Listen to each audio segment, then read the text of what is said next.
Hi guys, Alex here. So before we get into this week's episode on the second half of 2018's upcoming films and our picks, I wanted to give you the heads up regarding an unexpected presenter on this week's episode.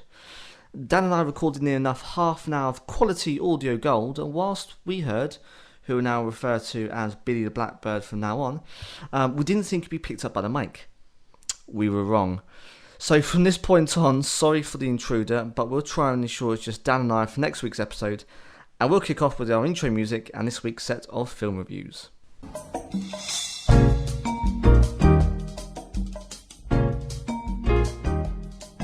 Hello, welcome to another episode of the Weekly Roundup with Alex and Dan.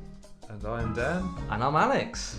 How's it going, Alex? You alright? Yeah, all good actually. I'm really looking forward to this episode because we have not shared one little thing about this to either of each other. So, along with you listening at home, on the way into work, or just walking around your local town centre, we are finding out for the first time as well. Yes, we're going to be talking about our top 5 films that we're looking forward to that's coming up in the second half of the year. Yeah, and I think this is such a good one because there's an awful lot of films actually that the trailers are about to land, or actually that we've seen sneak previews on, and yeah, we talk about the summer, and the summer tends to have a distinct lack of blockbusters, and it's then towards October onwards to Christmas that you tend to get that deluge. Yeah. And for me, I think it's really good to look forward and say, you know what's coming up? Let's keep an eye open because those trailers will start dropping over the summer because it'll be notably quieter.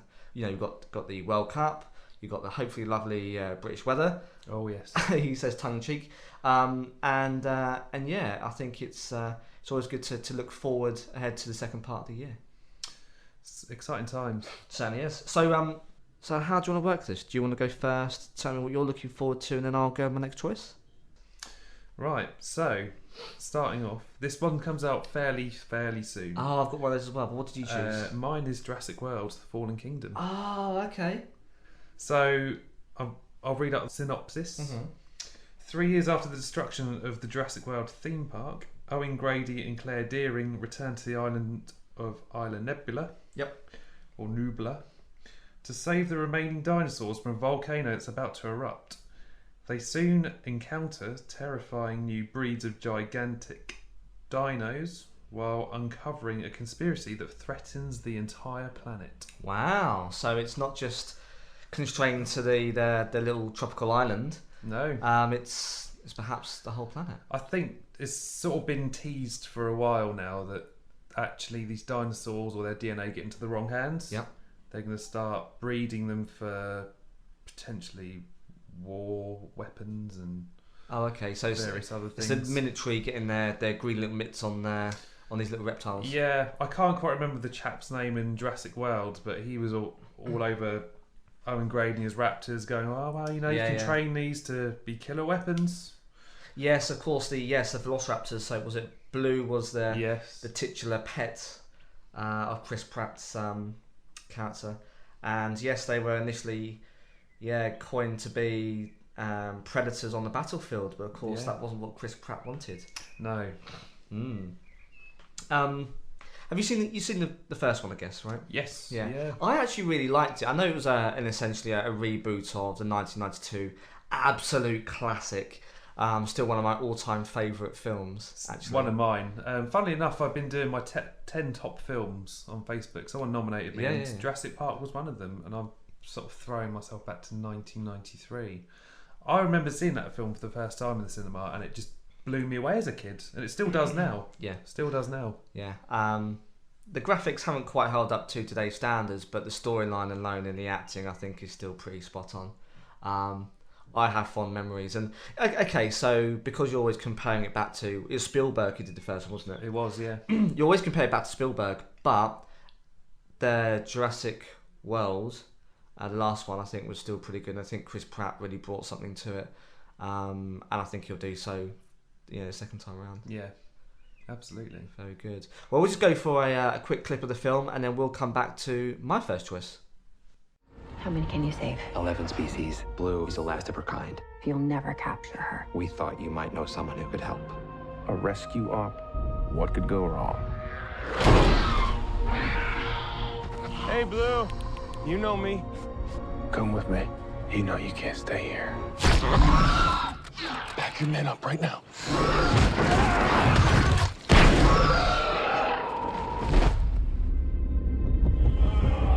It was all a lie! The man who proved raptors can follow orders. You never thought how many millions a trained predator might be worth? They're gonna sell them. Not Blue. They need it for something else. What is that thing? They made it. This is the most dangerous creature that ever walked the earth. I say we shut this whole thing down.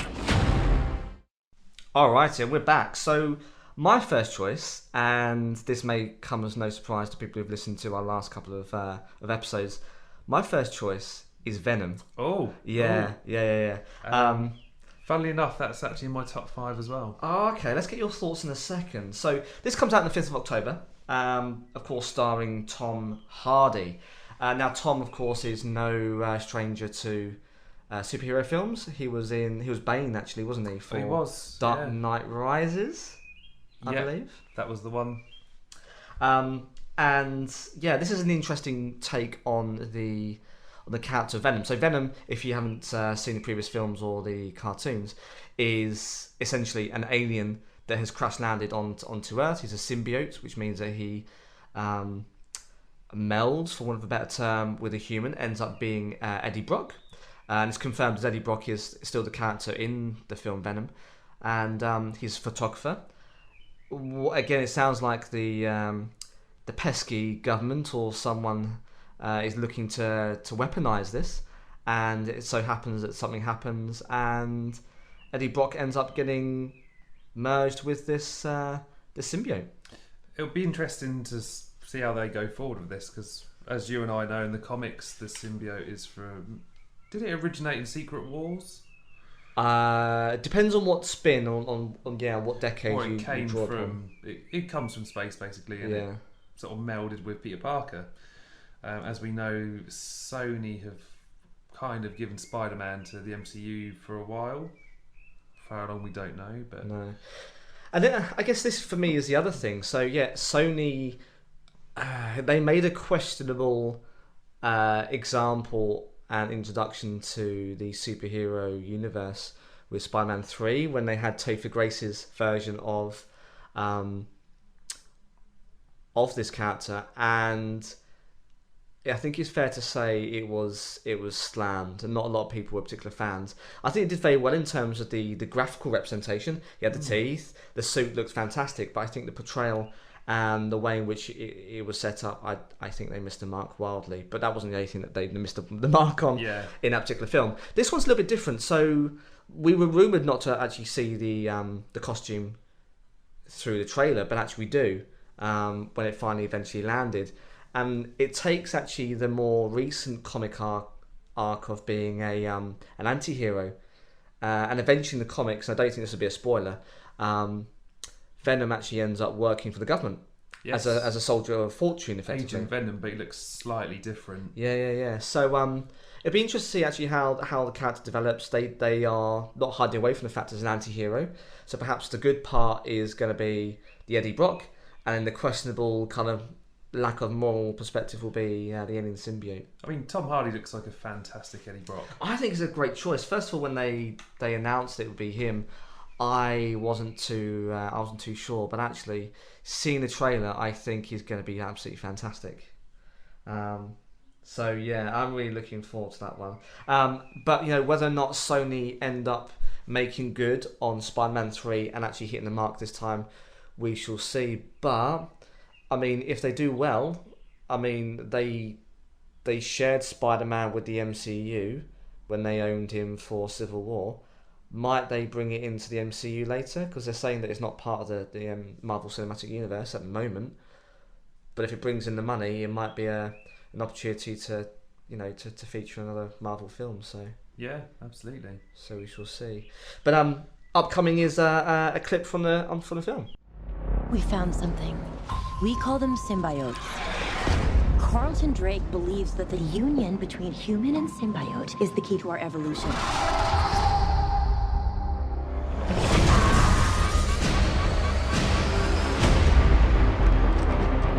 I'm feeling really sick.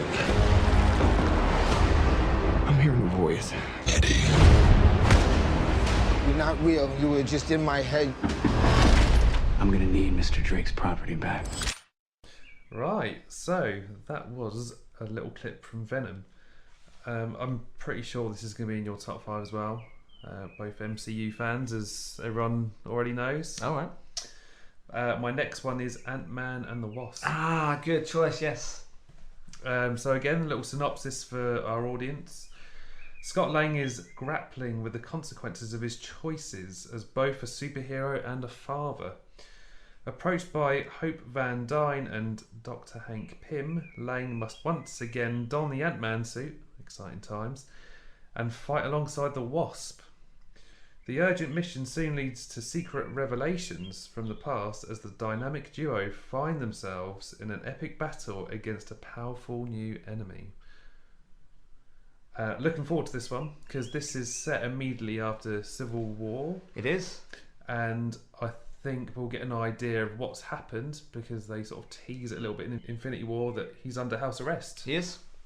Yeah, he's noticeably off the radar in Infinity War, even to the point where they make a bit of a joke of it. If you've seen any of the TV spots for this particular trailer, and they always say, you know, where is Ant-Man? What is he doing? Was he actually there and he was shrunk, or was he not? Where was Tic Tac? Indeed. I think that's actually what Sam Wilson says, the Falcon. It was. Anthony Mackie in that particular teaser. So yeah, at the end of Civil War, he's incarcerated. He's then under house arrest, and the trailer then picks up from there. The villain, though, do you know too much about the villain that's portrayed in this one? I know it's Ghost. It is. I don't know too much. I can't say I've really sort of read into this villain too much. Well, I mean, I only know this villain from Ultimate Iron Man, and it's called Armor Wars. And the concept is that Tony Stark essentially loses all of his millions and billions of pounds in a worldwide catastrophic global event, and Ghost ends up stealing some of his tech in Manhattan, and then he has to go and chase down the thief. And I think that's why it's such a perfect choice for this type of film. So the first film was, of course, a heist film. Yes. So it's a superhero film, of course, if you haven't seen it, but it's where Ant-Man has got to try and steal a super soldier suit off effectively Hydra, because Hydra is being sold this new piece of tech which could threaten the balance of power in the world. Well, if Ghost is being introduced, who's also a thief, it begs the question, what is stolen? And then is it a reverse heist kind of film where they've got to go and try and track down where it's been stolen, which I guess will be off Hank Pym. But yeah, this was actually one of my choices. The comedy, I think, of the first film was absolutely spot on. It's one of my top 4 films of the Marvel Cinematic Universe. That's a bold statement. No, it's straight out there, and we'll do a podcast straight on that, no doubt, in the next coming weeks. But it's top 4 because it went under the radar. There wasn't an awful lot of hype, and Paul Rudd pulled it out of the bag. Oh yeah, do you know what? I loved Ant-Man. I mean, it's so different. I mean, think Honey, I Shrunk the Kids. Oh, massively. But it's amazing. Like, if you haven't watched Ant-Man, then please do. Yeah, it's very good. As a comedy film, we've got Michael Pena in, who's, you know, has great comedy features in other films. He does very, very well as the gormless criminal friend from prison, and he makes a return in this as well as some others. So of course we do have Michael Douglas, Michelle Pfeiffer. Apparently is the mother of the Wasp. But where was she in the first film? Well, she was stuck in the multiverse, wasn't she? The Quantum Realm. The Quantum Realm. Yes. Sorry, beg my pardon. So the Quantum Realm. So apparently she's been found. So it'd be interesting to see, how she features. Lawrence Fishburne's in this one as well. Oh, okay. Yeah. So they're putting out the stops. They've got some big names in there, and I'm thinking big things for this. The 18 that gets my goat, grinds my gears. We tend to, in the UK here, get the Marvel films early. Yeah, we do. It's usually like a week early, isn't it? Although Infinity War was dropped everywhere Worldwide at the same time, release, wasn't it? But you'd expect that because you don't want any spoilers. No. Thanos demands your silence is the hashtag. I think that's quite correct. No, in terms of Antman and the Wasp, which is called, we get it almost, I think it's 2 or 3 weeks later. Is this because of the World Cup? Because of the World Cup. Because America aren't part of the World Cup, ladies and gentlemen. And so they think that the Europeans will take the hit on their box office sales. Now, I don't actually think that's fair. I think people who want to see this will go and see it. But nonetheless, I'm not in charge of Marvel or Disney. And therefore, they are the best ones, I guess, to make that decision. If I had to choose, this is bold, the World Cup final, if England feature dealt it, I would probably still go see the Ant-Man and the Wasp over the World Cup final. Yeah, well, England's not going to be party to that, so I think it's fair to say I totally agree. But anyway, we've got to wait. So if any of our listeners in the US are listening, please do keep any spoilers to yourself, because we definitely want to learn it for us in a couple of weeks' time. Hank Pym demands your silence. Indeed. Let's start that trending. Let's listen to a clip from the film. So, how long have you been Ant-Man again? Not long. It just sort of happened. I wish I could fight bad guys like you. I seem to mess it up almost every time. Maybe you just need someone watching your back. So we're back, and the next one isn't a superhero film. This one's called Upgrade. Have you heard anything about this, Dan? No, I don't know a lot about this one, I'll be honest. So this is penned as the guy who produced The Purge and Get Out. I haven't seen Get Out, but I know it's won some Oscars. Purge, I think, is a fantastic film and a very interesting concept. Just purely from a sociological perspective, nonetheless, it's a fantastic horror and thriller. Have you seen the Purge films? I can't say I have. Oh, watch it, Dan. I think there's 3 so far. And there'll be a new one coming out, I think, later this year, which is to do with the first Purge. So the other ones have come afterwards, after being in place for a couple of years. And this goes back to when the government first enacted this night of debauchery, horror, and murder. So anyway, so this is the guy that did those films. I think they're pretty good. And the principle is a standard revenge one, right? So where is a man's wife is murdered, and he seeks out to kill those who've obviously murdered her. Sounds a bit John Wick. Yeah, now not as good, grant you, but he's been upgraded and ends up being a one-man army. Oh. So think $1 Billion Man, and what appears to be kind of a Crank-style film feature. I'm not sure if anyone's seen Crank with Jason Statham. Very frantic, very gory, but quite tongue-in-cheek. I think they deem it as bone-jarring. And this one is one to look out for, and actually releases in the next week. Ooh, very soon. Yeah, very, very soon. And this stars Logan Marshall Green, who has a cameo as the Shocker. So there's always a link into this. Oh, hello. As the Shocker in Spider-Man Homecoming. Was he the first Shocker? No, he's the second guy who ends up picking up the gauntlets, literally and figuratively. And also had a role as one of the astronauts in Prometheus. Whether or not you choose to accept that as an alien film or not. He's had a bunch of other TV appearances. So yeah, for me, this is actually my left field choice, and his Upgrade, and we're going to play a clip from that film now. Can I have everybody's attention? I'm looking for the guys who murdered my wife.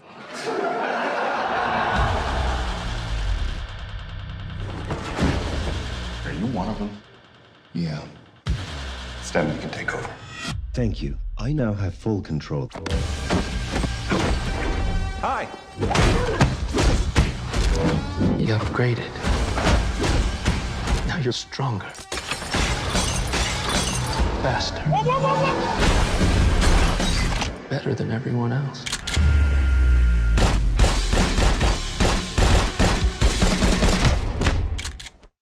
Right, so we are back. I come from a musical background. Oh yeah. This film is not a superhero film. I know, right? So I grew up around my dad. Listened to bands like the Beatles, the Beach Boys. Great bands. Which Which would probably be a bit unusual if we ever touch on our musical tastes sort of down the line on these podcasts. We will do, yeah. But my next choice is Bohemian Rhapsody. Now, the actor Rami Malek looks spitting image of Freddie Mercury. They've done a really, really good job on this. And I don't know whether he actually, I'm not sure if you know this or you're touching it, but I'm not sure if he's actually got the lungs to pull it off. But at least from what I've seen, you almost can't tell the two apart if you suspend all belief and knowledge of Freddie Mercury and Mr. Malek. Yeah, absolutely. So just a quick touch on the synopsis again. Singer Freddie Mercury, guitarist Brian May, who's a fantastic guitarist, by the way. Drummer Roger Taylor and bass guitarist John Deacon take the music world by storm, which they did, when they formed the rock and roll band Queen in 1970. So they had hits like Killer Queen, Bohemian Rhapsody, We Are the Champions and We Will Rock You. Yep. And I mean, they're instant classics these days. Of course. So when Mercury's increasingly wild lifestyle starts to spiral out of control, Queen soon faces its greatest challenge yet, finding a way to keep the band together amid the success and excess. Right, so it's looking primarily at Freddie Mercury and how the front man ends up, I guess, challenging the band for everything they're down for and trying to get him back on track from the sounds of it. Yeah, absolutely. I mean, the musical score on this, I mean, I've yet to find anyone who isn't a Queen fan. And I mean, by all means, if you're not, please do contact us in the description below, because we're certainly interested to hear from you as to perhaps why. But anyway, there's always a song or two that people know and love or can sing along to on the radio from Queen. I mean, who hasn't been out on a night out down the club and Queen's come on and everyone's just bellowing out these songs? Always, at least at 11:30, you've had a couple of jars in you, you're about to walk out of the club, an absolute belter comes on, Bohemian Rhapsody, and everyone sings along. Now, I don't know, as I say, anyone who doesn't, but hey, I think the score to this is going to be absolutely immense because they've got such an amazing back catalogue. You can't help but surely enjoy this film for what it is, which is celebrating an amazing frontman, but also the music which Queen made is phenomenal. Absolutely. Should we go to a quick clip about the film? Let's go to a quick clip. So now what? This is when the operatic section comes in. Oh, the operatic section, yeah. Mamma mia, mamma mia, mamma mia, let me go. Beelzebub has a devil put aside for me, for me, for me. It goes on forever, 6 bloody minutes. I pity your wife if you think 6 minutes is forever. We will rock you.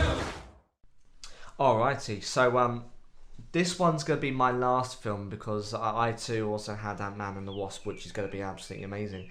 This one, so I talked about left field before. This one is far left field as you could possibly find. Now, if I said to you giant shark and Jason Statham, what would you say? It's not another Sharknado film, It's is it? It's not. This one's called The Meg.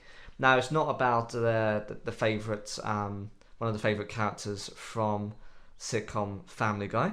Ooh. No, this is about a megalodon shark. So if you're into your dinosaurs as a child, you may have come across this particular dinosaur from Jurassic period. These things were hundreds of feet long. Ooh. And the concept is a deep sea observation platform, as these films always tend to be when you talk about disaster movies in the sea. They end up coming across a megalodon which attacks and then goes out into the real world. So they're hiding how this has gone unnoticed for millions upon millions of years. Nonetheless, this gigantic shark is out in the world and is eating people. So this is almost like a gigantic Jaws. Yeah, so actually, interesting enough, this is 43 years on from that animatronic masterpiece, which is Jaws. And unlike Jaws, I guess, which is a horror stroke thriller. I mean, that scared me as a child, Jaws. Brilliant. Even today. And I think the music actually carries the film more than the acting, which is a little bit, wooden, I think. I mean, it's just 2 notes. And it's just horrifying. It's fantastically how it builds attention. No.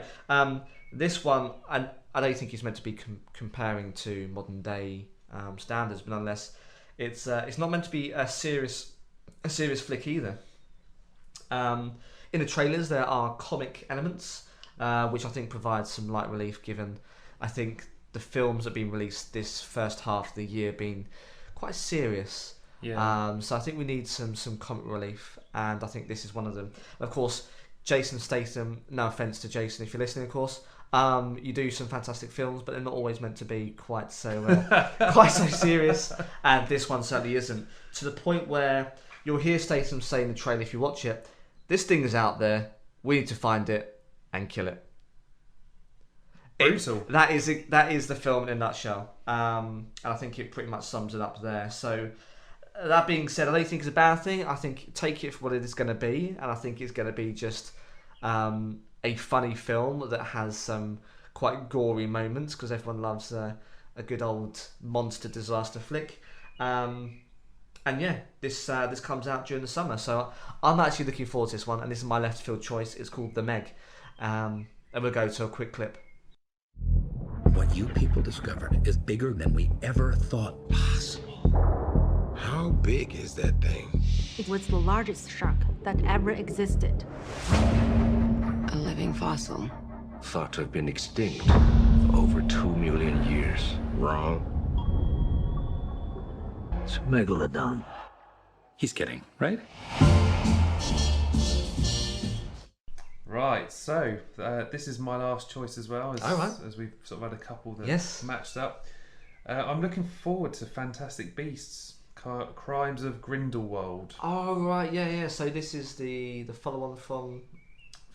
Fantastic Beasts and Where They Come From. Yeah, and Where to Find Them. Where to Find Them. Yes, Where to Find Them. Sorry, people. And Grindelwald? So... Grindelwald. He was the criminal, essentially, in the previous one, was he not? Johnny Depp. Yes, Johnny Depp. So that was the big reveal, I think, of the last film. So if you haven't seen the film and actually you would like to catch up before the film comes out, stop it here for about 10 seconds because we're just about to spoil it. So if you're still with us, yes, this is about the previous. This is the spin, right? So it was played initially by Colin Farrell, who I think is a senior member of the wizarding community, yes, of the wizarding government, and it ends up being Grindelwald at the very, very last segment of the film. Is a big reveal, and of course it's Johnny Depp. So yes, this must continue on after being apprehended, and I assume then it's down to the heroes of the prior film to pick up the pieces. Well, we'll have Eddie Redmayne returning as Newt Scamander. Oh, brilliant actor, fantastic. He's so awkward in these films. It's amazing. Like, he's always a bit like, he can't make eye contact. He's always a bit like, he's a bit timid, but actually he's a very clever sausage. Which is nice to see from a lead character. They're not bolshy, not gung ho. This guy is exactly that. He's very nervous and timid, but very sure of himself and confident in the same breath, and I think he was a little bit of a breath of fresh air for this particular series. No, an interesting casting for me, and I'm still a bit unsure of this one, is Jude Law, who's going to be Albus Dumbledore. Yeah, so this has caused quite a stir online, doesn't it? Yeah. Because, so this is all about before Mr. Potter went to Hogwarts. And of course, yes, we're all used to seeing the bearded, white hair, the aged, wizard of Dumbledore, who's seen his fair share of action. But no, this is of course before that, and it's a younger version of the character. First of all, when I saw it, I wasn't completely convinced. I thought, they might have missed a trick, but actually, there's almost a glint in the eye of the current version of Dumbledore in the Harry Potter films. You know, he's got that naughty kind of childish, boyish kind of charm where he interacts with Harry. You know, when he's supposed to be chastising him, actually he's saying, "Don't worry about it this time around. You know, you're a good lad," kind of thing. You see a bit of that in Jude Law when he talks throughout the clips in the trailer. I think that's what's going to be the saving grace for me. I'm not too sure it's 100%, but I think that part, I think they've definitely nailed, because Jude Law is that cheeky chappy, and I think he will bring that through in spades. It's that sort of little rebellious tweak to him, isn't it? Oh yeah. I mean, it could be the saving grace. But I'll just quickly touch on the synopsis before we go to a scene. Yep. Before we go to a clip.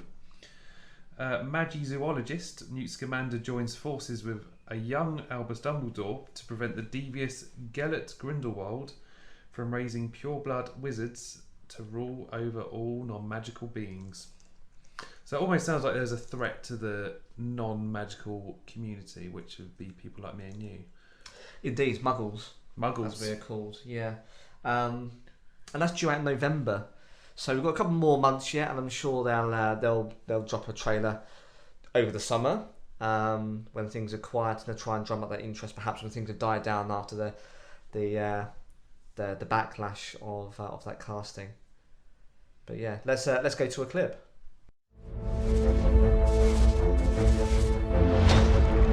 I have some questions for you, Professor. This is a surprise. There's a rumor that Newt Scamander is headed to Paris. I know he's working under your orders.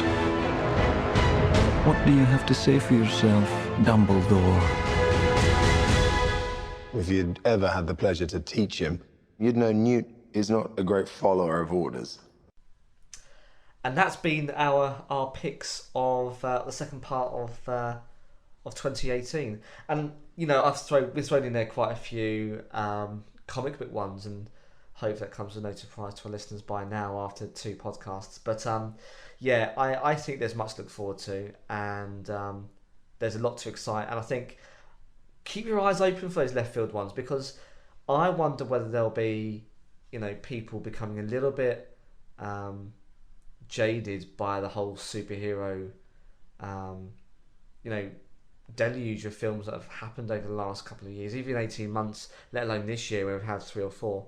I do wonder where people will be looking for something else, a little bit more light relief. So look out for those left field films, and there's a couple more, plenty more films out there that obviously will come out during the autumn. And as we say, we're all over social media now. Yeah. I mean, please let us know what your top 5 films are. By all means. Just a small shout out as well. So if anyone that listens to this podcast has seen the graphic design, my friend Joey did that for us. Oh, our logo. Yes, the logo. If you like what you see, please follow him on Instagram at Casey Design, and that is at CSYDSN. Fantastic work from him. Yeah, love it. Thanks so much, Joey. This is a fantastic piece of work, and I think it really does suit the channel. So no, really, really appreciate it. Please do give him extra love and go visit him on Instagram. And on there, I think there's some contact details if people want to get in touch as well. Yes, so if you want to follow us on Instagram, it is hello.twrad. And if you want to follow us on Twitter, it's hello_twrad. And I believe it's the weekly roundup with Alex and Dan on Facebook. It is. We've got our own page, and on there you can send us your comments in an email, or you can post on our page, and of course we'll let you know when the latest episodes are out. But I think we're pretty much on time, so I mean that's been everything from me. I'm Alex. And I have been Dan. Until next time, see you later. Thank you.